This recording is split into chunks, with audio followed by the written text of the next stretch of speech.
Yo, what's good, everybody? How y'all doing out there, man? Y'all know what it is, man. It's a new episode of A1 Sports Politics with your main man, with your brother, from a whole nother mother, with your cousin, cousin friend, cousin or your daddy's, whatever it is, man. Y'all know what it is, man. It's your boy A1 Dub, man, aka K-Dub. You know, we back with a new episode of A1 Sports Politics. Man, I hope everybody's been enjoying the sports that we've been getting because, you know, it's like, it's just beauty, you know. Even if your team is losing, at least you get to watch them lose, you know what I mean? No, all jokes aside, because my Eagles is lost, you know what I'm saying? And we're going to talk about that, man. But on today's show, man, we will be talking about, you know, the Lakers win. I wouldn't say big win, but it was, you know, because it was against the Sacramento Kings, but it still was a big win in a big way, you know what I'm saying? We'll be talking about that, and we'll also be, you know, getting a recap on the NFL season week 12. And, you know, because we got to talk about some things, you know. We got to talk about what's going on with the Rams, you know, like real talk. Like, they got Odell, they got Von Miller. Like, we're going to get into that. We're going to talk about the Patriots. We're going to talk about the Bengals. We're going to talk about the Bills. We're going to talk about the Eagles. We're going to get a recap on week 12 of the NFL season. So I need everybody to stay tuned, you know, keep it locked and loaded so y'all can get some of this A1 Sports politicking, and we'll be back soon. It's something special, you dig what I'm saying? I heard this beat and I was like, this shit too wavy, this shit too throws. Now get on the ear. This a motherfucking freestyle from the top, you dig what I'm saying? So if I fuck up, just bear with me. Let's go. I know some cold-hearted killers, my niggas gorillas. Banana clips up on the side, they really can feel us. Yeah, big steppin' when we talking, big step when we walking. My brody got that blicky on the hip, he ain't doing no talking, I get it. Yo, now we back with some more A1 Sports politicking. I hope everybody enjoyed that, you know, that clip of that commercial right there. That's my cuzzo. Shout out to my cuzzo, man. Go check out his music. He hot. Trust me, man. His music is so therapeutic. It's great for you. But go check him out on his Instagram and all the other platforms. But anyway, man, let's get to the Lakers. Let's talk about my Lakers, man. We got a big win yesterday. You know, like, I understand this is Sacramento Kings, but check this out. Them same Sacramento Kings that beat my Lakers in 3 overtimes with LeBron James. So it's no sympathy for them. Y'all already know how us Laker fans feel about the Sacramento Kings. You know what I'm saying? But yeah, the Lakers was without LeBron James. But we were still able to put it off 117-92. Now, you know, LeBron, he missed the game due to, you know, protocol. We don't really know exactly what's going on. We're not going to say he have COVID. I'm not going to say it because that's not what I heard, you know. But it wasn't a problem, you know. The Lakers been without LeBron James for 9 games now this season. And it's already early in the season. And 8 of them games was because of injury, and 1 of them because of the suspension that he had. So the Lakers, you know, kind of been able to figure it out with LeBron James. Like, really haven't had no choice, you know. We don't know how long LeBron James is going to be out. It haven't been announced, but, you know, he'll be back soon, hopefully. But check this out. The last time the Lakers played the Kings beat the Lakers and gave the Lakers their first loss when they went into overtime, because the Lakers is undefeated so far in the season while going into overtime. You know what I'm saying? So, but last night it was a different outcome. Like, the Lakers dominated like the game. It really in the second half, but basically it should have been like that the first time. You know, going into the second half, the Lakers was down by 14 during this game. So, you know, at one point, the Lakers had to turn around. That's exactly what we did. Until the best third quarter the Lakers have played all season long so far. The Lakers went on one. They outscored the Clippers. They next. But the Lakers outscored the Kings 37-18 in that third quarter. You know what I'm saying? The Lakers were great offensively, defensively. They were just handling business. You know, they locked the Kings up and forced the Kings to on it's about almost 5 minutes. Like, they went on a 5-minute drought without scoring. So that's great. You know, it's always a good thing if it's all defense. You know what I'm saying? And then on top of that, during that third quarter, the Lakers held the Kings to shoot 4 for 17, while the Lakers shot 14 for 24 in that third quarter. Now, 37 points in a quarter without LeBron James, that's hella impressive to me. I don't know about y'all, but come on now, 37 points, and that's the best third quarters the Lakers have had all season long. You know, so for them to be able to do that without LeBron James, everyone was touching the ball. Russ, AD, Melo, Wayne Ellington, Monk, Dwight Howard. They all had a hell of a third quarter. You know what I'm saying? Offensively and defensively. So it was super because they turned the game around within the snap of a finger. Like I said, did y'all hear what I said? The Lakers were down 14 during this game. And for them to just come out on a rip. And third quarters kind of been our weaknesses throughout the year. So I'm hella hyped because 37 points, you know what I'm saying? You hold a team, you know, from 17 in that third quarter, and they went on a 5-minute drought without scoring. Come on now, that's impressive. You know what I'm saying? And even in the fourth quarter, the Lakers still outscored the Kings 30-18. So it's like, you know, it was just, and that's basically why this game ended in a blowout, 117-92.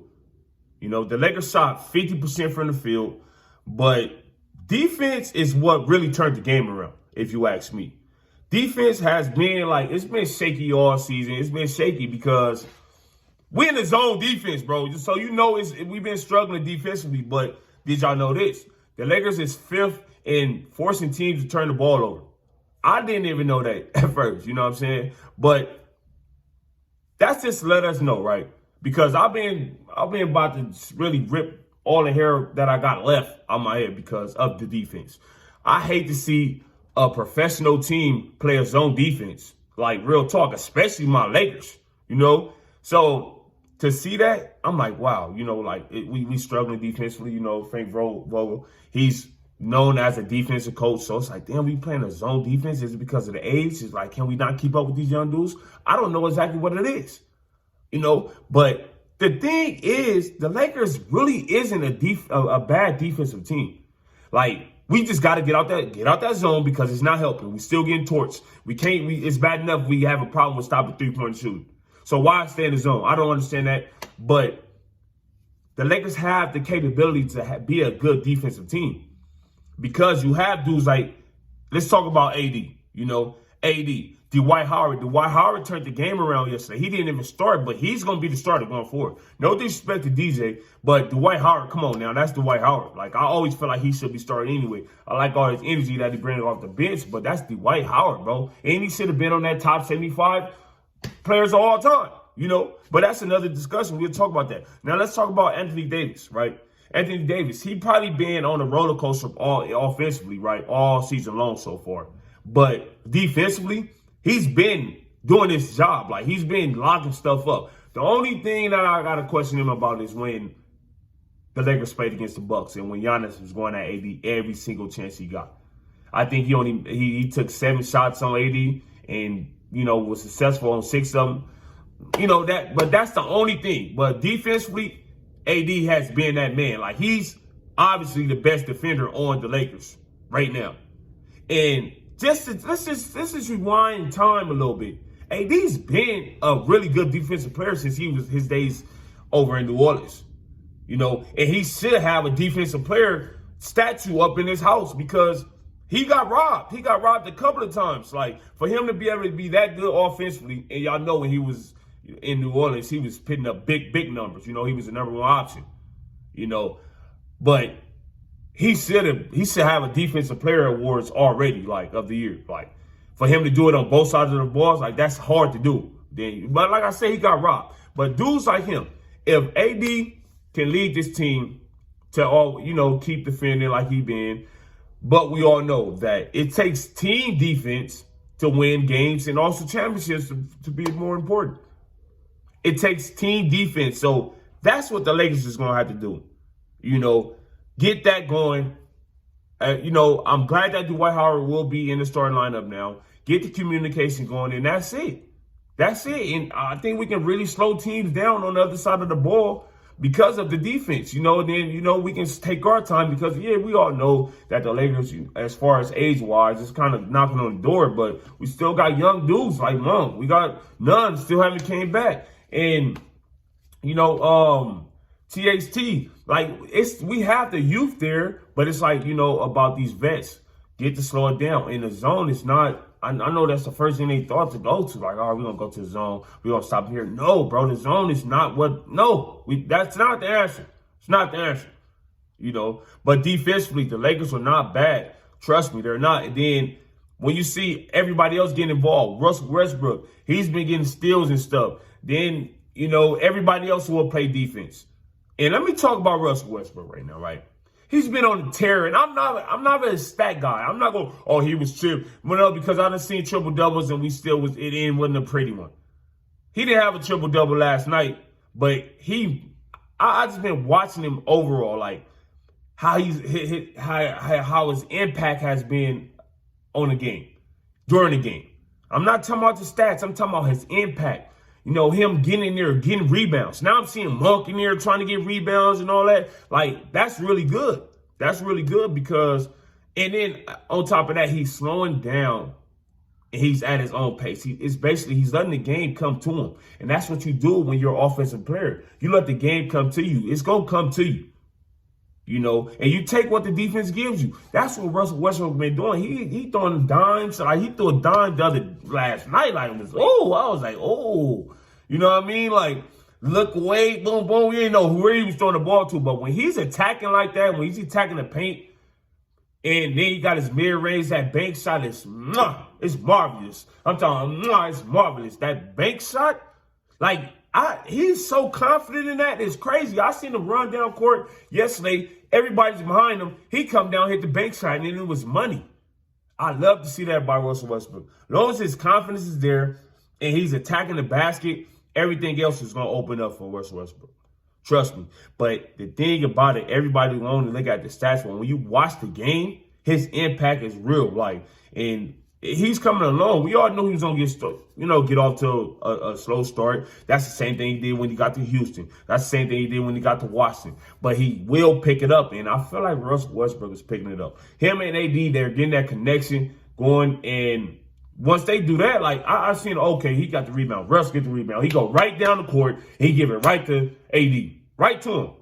I know AD said in the interview after the game, he was saying him and Russ feel like they had to do it. They was getting caught up because they felt like they had to do it, just them two. But no, it's a team effort. But those are the two leaders, especially when the King is out. So it's like, that 1-2 punch, and then you got Melo, then you got Monk. Monk is balling, he's doing his thing too. Then Ellington is coming around with that, all we need him to do is hit jumpers. You know what I'm saying? Hit the three. I think the Lakers is 39% from three yesterday. But they wasn't just coming down jacking up threes. The three is going to come. It's going to come. But I feel like the Lakers going forward, and I'm going to wrap this up real quick. Going forward, the Lakers take advantage of the paint, slow everybody down, keep the shooter sprayed, Melo over there, keep Ellington over there, and everything will be just fine. But one major fact is that Dwight Howard and Anthony Davis, they know how to play together. They're really good together. They won a championship together. So they have that chemistry. So it's better for them to be in together instead of DeAndre Jordan and AD starting off the game, if you know what I mean. Because that gives AD that chance he can spread out. I know he's not having a good season so far shooting the ball, but you notice that he's not scared. He's still shooting that ball. He's not shying away from, I'm off right now. I've been off all season. I'm not going to shoot it. No, he's been shooting. But if you got that force like Dwight Howard, who had 12 points, he can score offensively. You know what I'm saying? When you got him down there and then you have AD, he can, run around in the paint and stretch out a little bit as a stretch forward. He can do that. But going forward, that's just, I feel the Lakers offensively, that's what they had to do. That's what they got to do. And, that's what it is. And the Clippers, you already know the battle with LA. It's not really a battle, but y'all know it's a hell of a rival. We got the Clippers on Friday, and we don't know the word on LeBron yet. We don't know if he'll be back, but if not, we still got to go. Next man up. So that's what it is, man. Y'all stay tuned with some A1 Sports Politicking. we will be talking, going around the league, see what's going on, and that's what it is, That's y'all hear Kai back there. That's Kai right there, man. But yeah, we'll be talking more about what's going on around the league. Getting to that game, that battle, that other battle in the Wild Wild West between the Suns and the Warriors, and we also take it to the East Coast and talk a little more about the Nets and the Knicks, man. Y'all stay tuned. It's Made with Sports Politics. We'll be back. Hey, right. It's gym time. I've been preparing myself all day for this. My body is my temple, and I have strength from within. And I will be strong to the core. And I know it's going to be What's going on? A1 Sports Politics. Hey, what? Yo, it was a lot going on yesterday in the NBA on the East and the West Coast. On the West Coast, with a potential playoff matchup between the Suns and the Warriors, the two hottest teams in the NBA faced off, and the Suns got the best of the Warriors. Steph Curry and the Warriors came up short, 104-96. The Suns did a great job defensively on Steph Curry and held him to only 12 points. He was 4 for 21 from the field and 3 for 14 from the three. And on the east of the coast, we had a dogfight between the Knicks and the Nets. And the Beard took over that game. Is the Beard back? This was a tough game, but James Harden was looking like the James Harden a couple of years ago when he won MVP. He had 34 points, 10 rebounds, 8 assists with a win. Now, speaking of the Knicks, we all know that the Knicks have took Kemba Walker out of their rotation. And the rumor is John Wall, the former All-Star point guard, might be on his way to New York if bought out by Houston, and that'll be a great thing. I think that if John Wall was to end up in New York on the Knicks, that'd be great for John Wall and also for the Knicks in both ways. And it will make the Knicks immediately better. Stay tuned with some more A1 Sports Politicking.